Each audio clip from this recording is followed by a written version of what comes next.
मेरा नाम रात्रि है। मैं अपना शिकार ढूंढने आई हूँ। कभी कभी शिकार करने वाला भी खुद शिकार हो जाता है, पर मुझे समझ नहीं आ रहा है मैं तुम्हें शिकार कहूँ या शिकारी। अगर शिकार होने का इरादा है तो शिकारी समझ लो, और अगर शिकार करने का इरादा है तो शिकार समझ लो।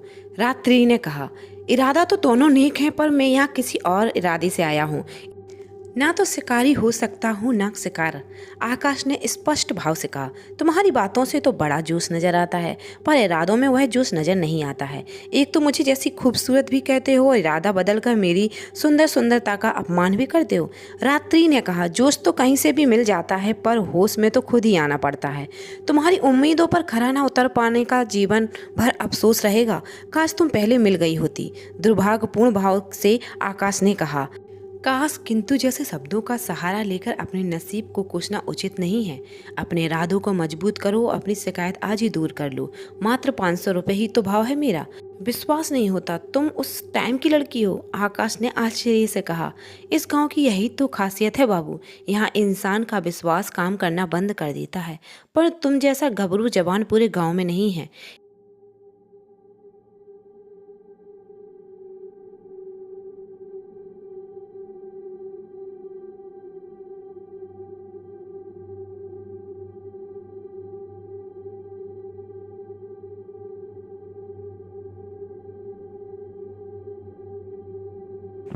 आखिर बहका ही दिया।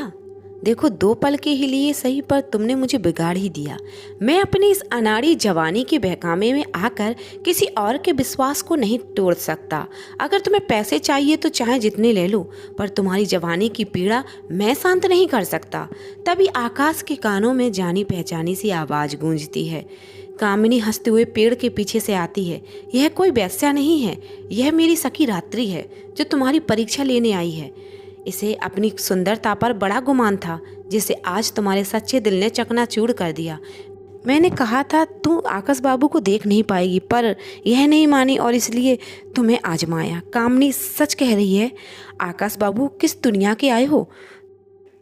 तुम्हारे संयम सच्चाई ने मेरा दिल जीत लिया है, पर मेरे नसीब में कामनी की तरह नहीं है कि मुझे भी तुम जैसा सच्चा प्रेमी मिले। आज तुमने मेरी सुंदरता का गुरूर तोड़कर मुझ पर बड़ा एहसान किया है, इसके लिए मैं तुम्हारी सदा आभारी रहूंगी। अब चलती हूँ। रात्रि इतना कहकर चली जाती है।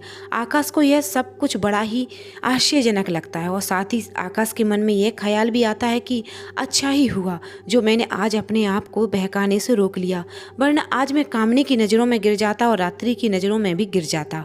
तभी कामनी दौड़ती हुई जाकर आकाश से लिपट जाती है और कहती है, आज तुमने कामनी का दिल जीत लिया, इसलिए आज कामनी तुम्हारी सारी कामनाएं पूरी करेगी। चलो मेरे साथ।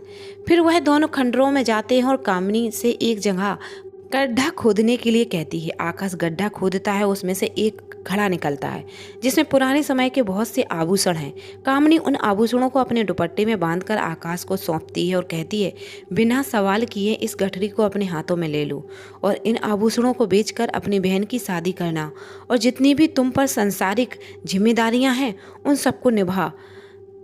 जिस दिन अपनी जिम्मेदारियों के सभी दायित्व को पूरा कर लो, उस दिन आकर हम उसी दिन शादी करेंगे और उसी दिन हमारा मिलन होगा।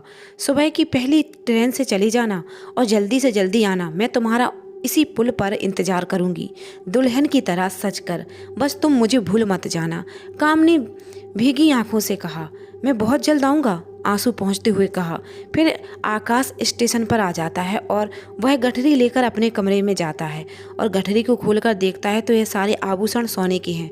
फिर आकाश खिड़की को खोलता है, उसे वहाँ कोई दिखाई नहीं देता। रात भर आकाश सो नहीं पाता, बार बार खिड़की के पास जाकर कामनी को ढूंढता है, जैसे कामनी ही उसके जीवन का एकमात्र लक्ष्य बन गई हो। उसे पाना ही उसके जीवन का सबसे बड़ा मकसद है। इसलिए आकाश सुबह की पहली ट्रेन में बैठ चुका है, क्योंकि वह अब एक पल भी व्यर्थ नहीं गंवाना चाहता है। वह ट्रेन की खिड़की में से स्टेशन को देख रहा है। उसकी नज़रें पुल पर पड़ी हैं। तभी उसे सामने से खलासी धर्मदेव अपनी ओर दौड़ता हुआ नजर आता है और ट्रेन चल देती है। धर्मदेव आकाश को ट्रेन से जाते हुए देखकर आश्चर्य में पड़ जाता है, इसलिए वह चलती हुई ट्रेन में ही आकाश से पूछता है, सर आप कहाँ जा रहे हो? घर पर ज़रूरी काम आ गया है, इसलिए अचानक जाना पड़ रहा है। आप सबको बता देना, मैं जल्दी आऊँगा। कल रात गांव में अजीब घटना घटी है, धर्मदेव ने दौड़ते हुए कहा। क्या हुआ कल रात गांव में? आकाश ने जिज्ञासा से पूछा। कल रात को इतना कहकर अचानक धर्मदेव नीचे गिर पड़ता है, पर वह गिरने के बाद भी कुछ कहता तो आकाश को सुनाई नहीं देता, क्योंकि ट्रेन की स्पीड काफ़ी तेज हो गई थी। अब आकाश नीचे उतरकर ना तो धर्मदेव की मदद कर सकता था और ना ही उसकी बात सुन सकता था। आखिर क्या हुआ उस रात को? धर्मदेव आकाश को क्या बताना चाहता है? आकाश के हाथ में पकी हुई आम देखकर धर्मदेव को आश्चर्य क्यों हुआ? जिसने हीरो अक्षय को रात 12 बजे मिलने बुलाया था, वो नेहा थी या कोई और? अपने सभी प्रश्नों के जवाब पाने के लिए पढ़ते रहिए कामनी एक अजीब दास्तां।